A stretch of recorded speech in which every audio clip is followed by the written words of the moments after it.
our customers as contractors, as small business owners, to convince them that this piece of equipment that maybe they've never even considered as part of a whole home solution, but more of a small plug-in console that they got out of this, Sears catalog in the 1980s, you know what I mean? Like, that's what dehumidification was for me until I started learning about it.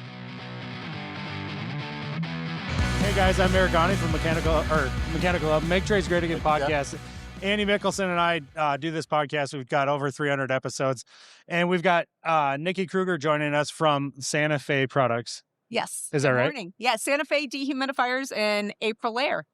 And April Air. And April Air, yeah. Big moves happening in the industry. We are now integrated underneath one company. Wow, that's big. That's it is big. So we get the perks and the benefits of each company. Absolutely. Under one roof. It makes it easier for contractors just to be able to go through one company, get the products they want. And then our accessibility now for Santa Fe Products has opened up all across the country.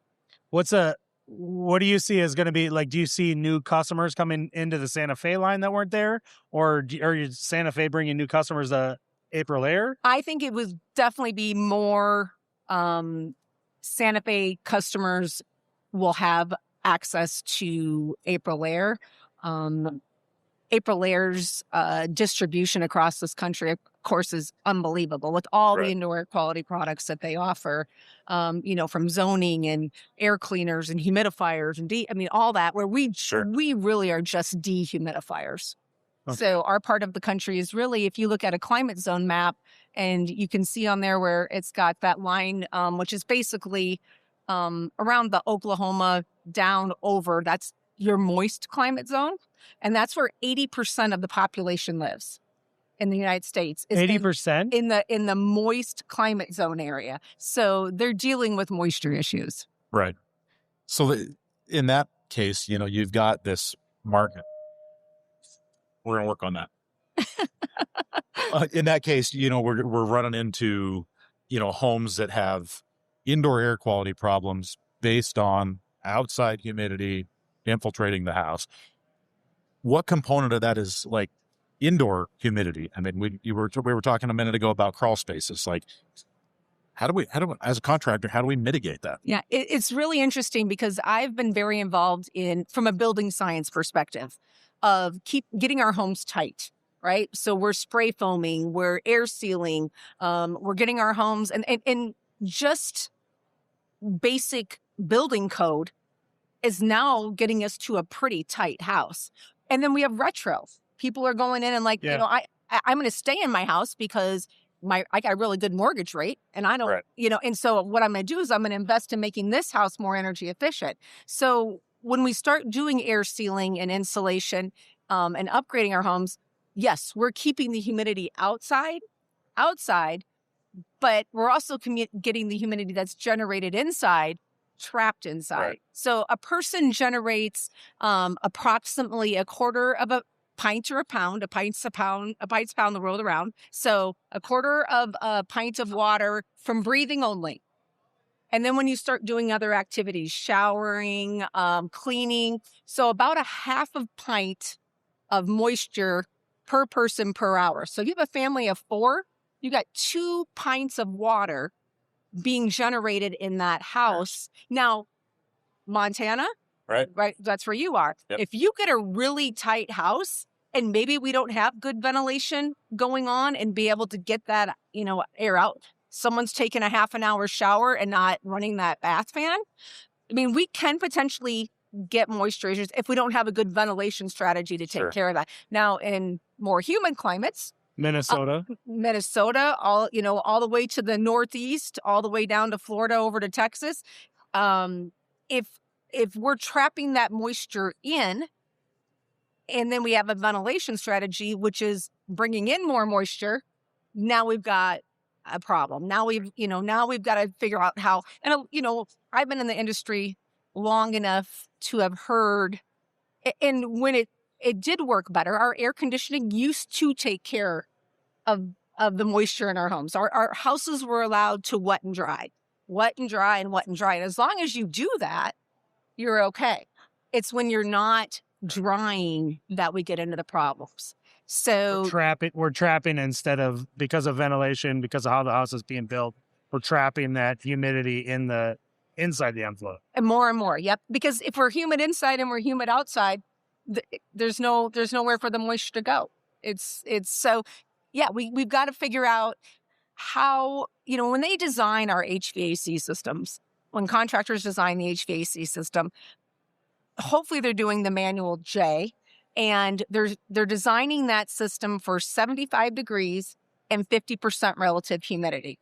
So that means that based on the windows, the orientation, whatever is being done in that house, they're going to size that HVAC system for during the peak loads, so hottest time of the year, that system is going to keep that house hopefully at 75 degrees and 50% relative humidity. Right. The challenge is, how often do we run at peak load conditions in our homes? Well, and not only that, but we can't control like AC systems based on humidity alone. And that was a set question point. for you. Oh, okay. I'm ahead of you. Okay. How often do we run at peak load conditions in our homes? Oh, I get it. Like 2-3% of the time, Yep, maybe about 1% of the time. 1%. Okay, I overshot a little bit, good. but I was close. Yeah, you were very. No, some areas it's 2 to 3, but it's approximately 1%. I guess it's So, seasonal too. I mean, if you're talking wintertime versus summer, right? Yep, Right. exactly. So if we're not running at the peak load condition, how are we going to keep that relative humidity to 50% without using some other dedicated form of dehumidification to make sure that we're not doing? Because otherwise what we start doing is we start overcooling to dehumidify, which we have an uncomfortable house, and we have the potential of reaching condensation Absolutely. at points. Yeah.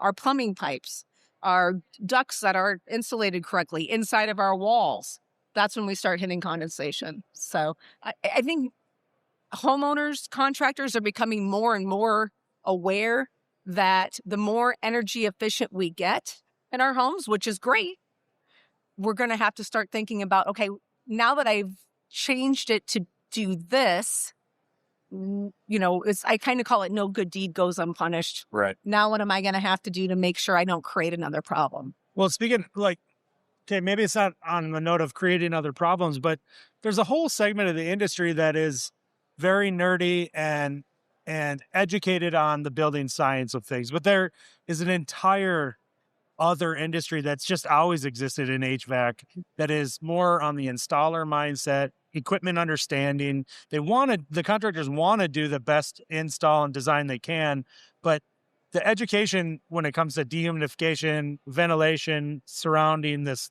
high-end performance way of building now hasn't brought maybe along this whole mindset of dehumidification as being part of handling your load. When in certain climates, your AC just can't take on the added relative humidity load that is, trying to deplete that. Like, how do we talk to our customers as contractors, as small business owners, to convince them that this piece of equipment that maybe they've never even considered as part of a whole home solution, but more of a small plug-in console that they got out of this, Sears catalog in the 1980s, you know what I mean? Like, that's what dehumidification was for me until I started learning about it. Me too. And it still can be. It still can be more of a standalone where we'll treat an area. But, so if we get back to, if we're looking at integrating it as part of a system, oftentimes what I do, even when, I'll go into people's homes and they're like, I'm looking around and I'm like, oh, well, there's a portable dehumidifier there. Oh, there's another portable. Oh, they've got a portable air cleaner going on. Like, Right. that they recognize that there's a problem, and maybe no one's ever talked to them about, listen, let's talk about, is there someone in the house that's got allergies, a respiratory issue? Oh, I walked in. I can, do you smell that musty odor? There's a musty odor. You're uncomfortable. They already know that there's a problem. They've probably never been exposed to someone saying, listen, we can make this part of your system. You won't ever have to empty a bucket again. It'll all be programmed, and your house will run like you want it to, where you'll walk in and you won't have to think about the air in your home. Because that's when there's a problem. As soon as I start thinking about the air in my home, there's a problem. So walking in, being observant, maybe having a simple tool like a hygrometer.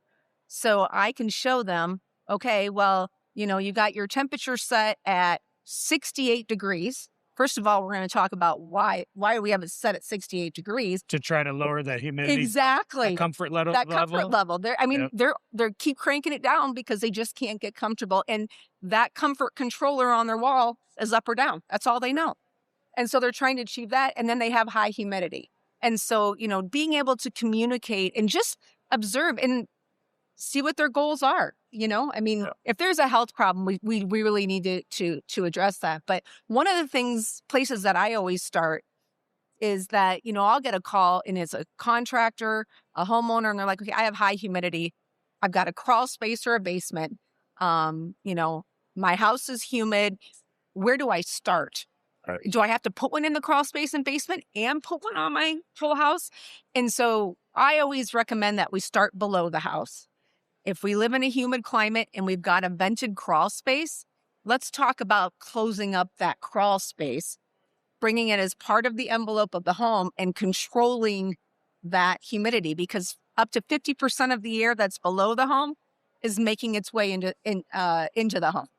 So if we can control it down there, sometimes that will resolve what's going on upstairs. Plus, if I've got a crawl space or a basement and I've got hardwood floors, if I'm not controlling that humidity, which could be adding in the wintertime and then removing in the humid season, my warranty might not be covered by those for those hardwood floors. So again, basements, crawl spaces, always start below. Let's get a good dehumidification strategy down there, and then we can monitor the rest of the house and see what's going on. But a lot of times if someone asks, do I need a dehumidifier?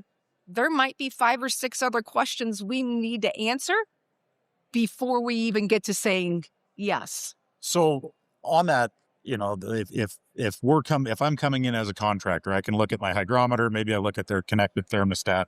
It's got humidity detection built into it. What is my next step? Like going from, I have a customer that has a need, we have a solution. How do I get the right solution? Yeah. So one other aspect that we try, and I understand that a lot of contractors, because we're talking about building science and maybe home performance, and we're not there yet. But, if we know that there are large gaps of air infiltrating, we have got to try to, and I'm not saying you need to know a blower door number, but, maybe we can even set up some sort of window fan, close things off and say, okay, where am I sucking in air now? We got to try to close it up, because if we just try to, I've had people ask, well, can I just put a dehumidifier in a vented crawl space? I'm like, well, they can't really dehumidify the outdoors. So we want to try to minimize as much as possible.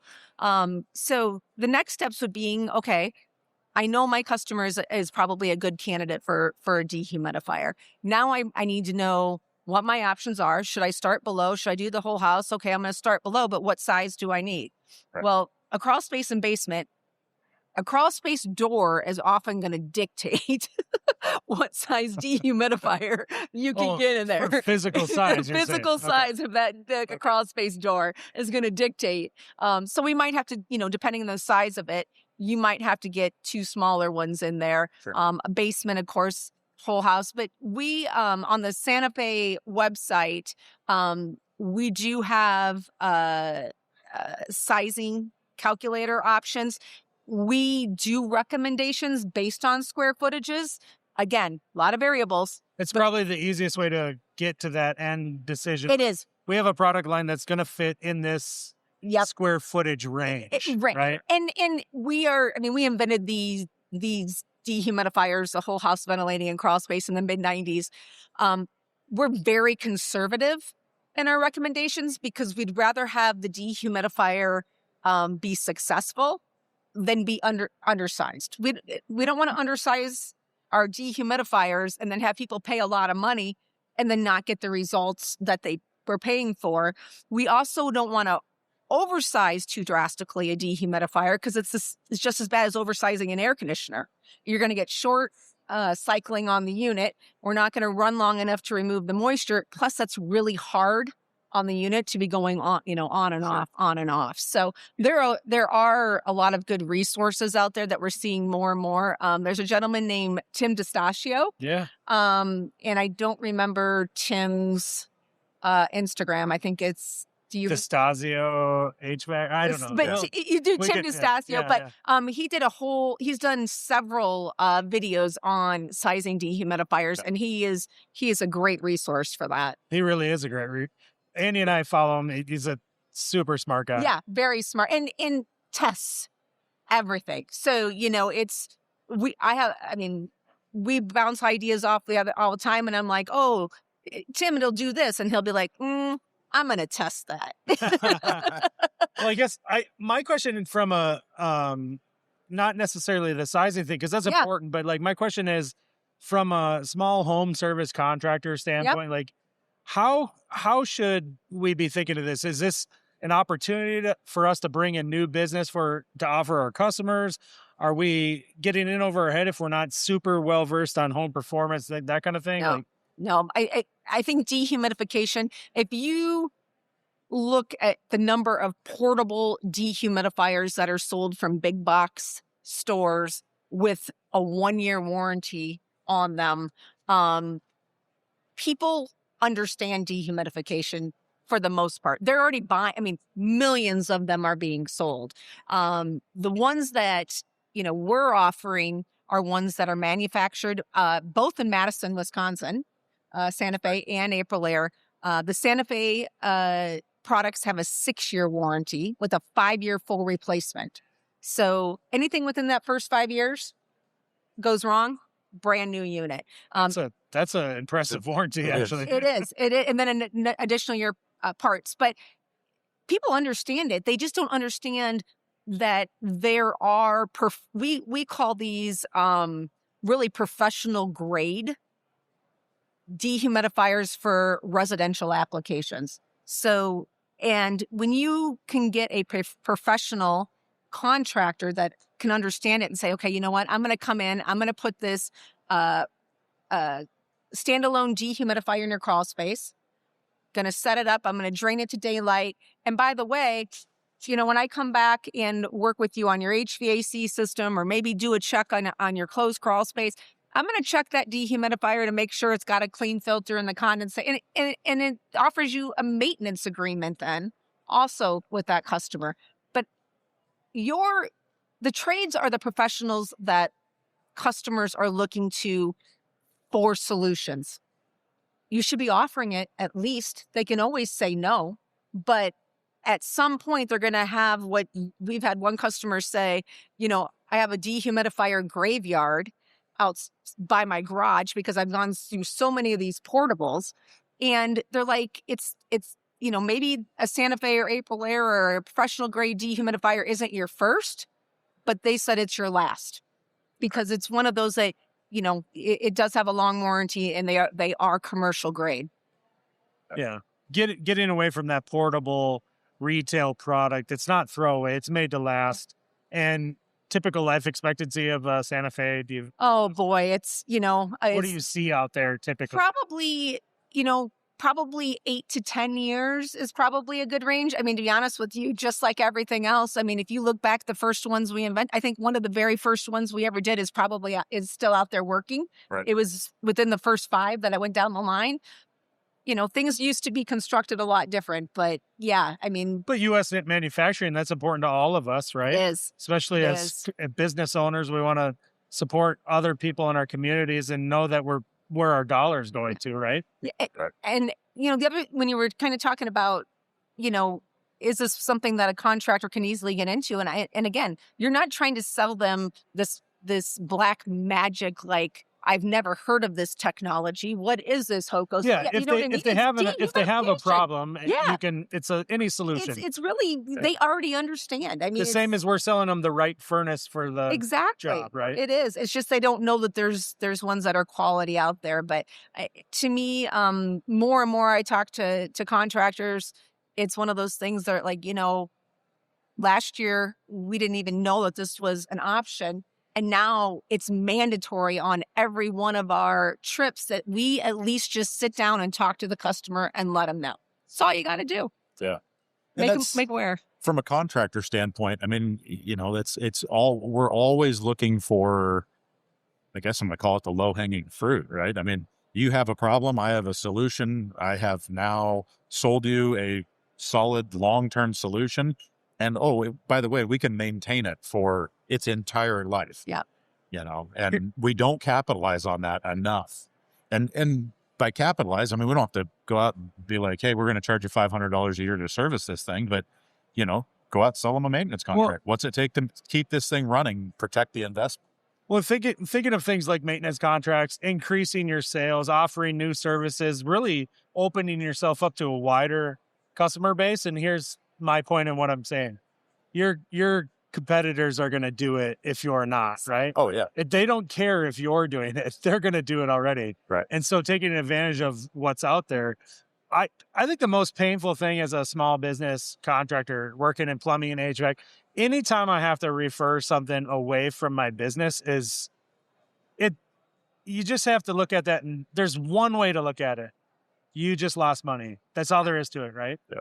And so I think I've always been nervous to bring on stuff maybe I'm not super educated on, because you feel like you have to start over. You have to learn this whole new thing. And maybe for me, dehumidification is that right now, but you've made me feel better about the idea that it's pretty easy to bring in. My customers are, especially where I live in the upper Midwest, where we absolutely have a need, tons of basements everywhere. Crawl spaces are less common, but high groundwater levels, things like that are infiltrating and affecting the IAQ in my customers' houses everywhere, right? Well, and we were talking about lake houses. Yeah. Air. It might be a second home. Being from Wisconsin, everybody has a cabin up north. So it's one of those that you can plug that in, shut up your windows, and just have that dehumidifier go. We see the same thing happen with snowbirds, second homes down in Florida. Why are we running the air conditioning when we're not there? Because all we're trying to do is control the humidity. We're not going after comfort. And same things in those. We just want to control the humidity so we don't grow anything that we don't want to be growing. And also, to protect the property. Yeah. And side benefit would be it's lowering the load on your AC system too. When you are running it. I was just going to say the same thing. If you go from 65% to 50% humidity, you may find that your indoor set point is now 74 instead of 68. Right? I mean, just by lowering 10%, you get that comfort level down get the humidity out of the air. All of a sudden, it's cooler. Yeah, because that's like Arizona 95. Right. Or Arizona 75 and Florida 75, right? Yep. You're going to be more comfortable. Absolutely. At a higher temperature when you reduce the relative humidity. So they typically say, if you reduce that relative humidity, a couple percent, or at least down to 50, you can raise your thermostat 2 to 3 degrees and just be just as comfortable. So 50 is that goal for inside our homes. I would say, for a crawl space, we never want to go above 60. And then basements is all, how are we using that space? If it's a storage space, we don't ever want to go above 60. If it's our theater room or our family room and our kids' playroom, we want to try to get it at that 50%, because above 50 is when we start getting a lot of dust mite activity around that, 55% and other stuff growing. So from a house standpoint, 50% is definitely where we want to be. We're going to wrap it up, but I want to bring this up. So, Andy and I both come from heating dominant climates. Yep. We're heating contractors. We're working boiler systems, furnaces, all that kind of stuff. Right now in my own home, I can pull up my thermostat and I am struggling to get above 35% humidity in my house. It is a challenge. It really is. And with the kind of weather we've had recently in the upper Midwest, where we're for days and days well below zero. And it seems no matter what you have connected to your HVAC system, it's a challenge. So the obviously it's not dehumidification, but the opposite. Oh, it's the opposite. It affects everything. It does. Like just from the waking up in the morning and your whole dry, and your sinus, all these kinds of things. Yeah. And in the summertime, it's not any different. Yeah. It's just a different discomfort. It is. And one of the things that I want to make sure that, we understand is, relative humidity is relative to a temperature. So we got to be careful just using relative. And I've been, I use it all the time. We need 50%. Well, 50% at 75 degrees, because it's dew point that we really care about. Because if you are below zero and you're trying to get to 35%, your windows are going to be it happens condensation, right? So it's like it's a dew. I mean, but that's the problem with the industry. American Lung Association and ASHRAE and everybody, they're like, throw out these relative humidities, and everybody's like, oh, I got to get to this relative. It's like, well, wait a minute. Yeah. We need to know what the temperature is, because again, we could cause a bigger problem, or we could have completely unrealistic expectations of what we're trying to achieve. No, you're right. I only bring up the whole winter thing. I do it. Yeah. It's just, it's so dry. It is a reference point, right? Yep, it is a reference. I look at the screen and that's what it says, and I know I'm not comfortable. Yeah, yeah. But, that's what the homeowner, but contractors, it's like, okay, they need to understand. And so more and more, I'm like, dew point. That's what we need to understand. But trying to get homeowners there to understand it be tough. And it's interesting because, Eric and I have been, friends for going on 15 years now. And we talk about things where I don't know that Eric probably has installed very many humidifiers. Not very many, no. Occasionally. No. Yeah. But we install a lot of them. Yeah. And so for us to say, well, I have this humidifier for the winter and this dehumidifier for the summer, and we're going to run both of them, and I'm going to maintain both of them. And this is just the way it is if you want to maintain comfortable humidity. Yep. And that's, I get asked all the time, will this do both? Will this machine here put water in and water and take water out? I'm like, We didn't even touch on the fact that there are use cases and scenarios where you might make and we won't get into it. It'd be an hour long. Another one, yeah. But there's use case scenarios where it may be appropriate to integrate this dehumidifier in as a ventilation system, all that kind of stuff. So there's all different types of applications for out of even really the same box. Yep. And so you have all of that info is available on your guys' website. Yep. Okay. As we wrap up, a couple things.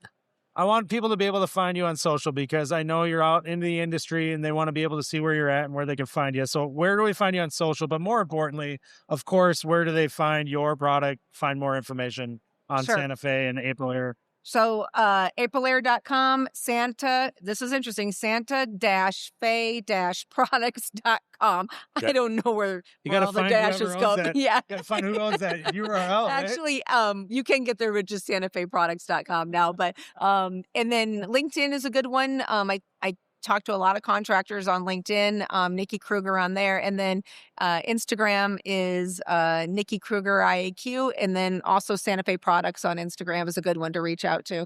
Awesome. Thanks so much. Thank you. Andy, we're good? No, I think we're good. I appreciate it. And that's got me thinking, it's every time we come to AHR, I leave and I'm like, well, it's got me thinking about a project you brought up. I do. We're not going to get into it, but he's doing a doggy daycare salon. Yep. Right. We do a lot of those, a lot of light commercial applications. Doggy, I don't know. Dog washing, but those float beds. The what? The float beds where you go in and it's like a little pool. For the dog? No. Oh. Like a spa.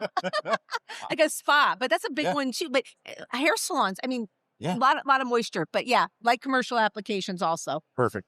All right. I'll hit you up on that. All right. Guys, thanks for watching. Thanks. Excuse me. My tongue just stopped working. It's dry. It's dry here. It is dry. Right. No, I can't talk. Thanks for listening, guys. Have a good one.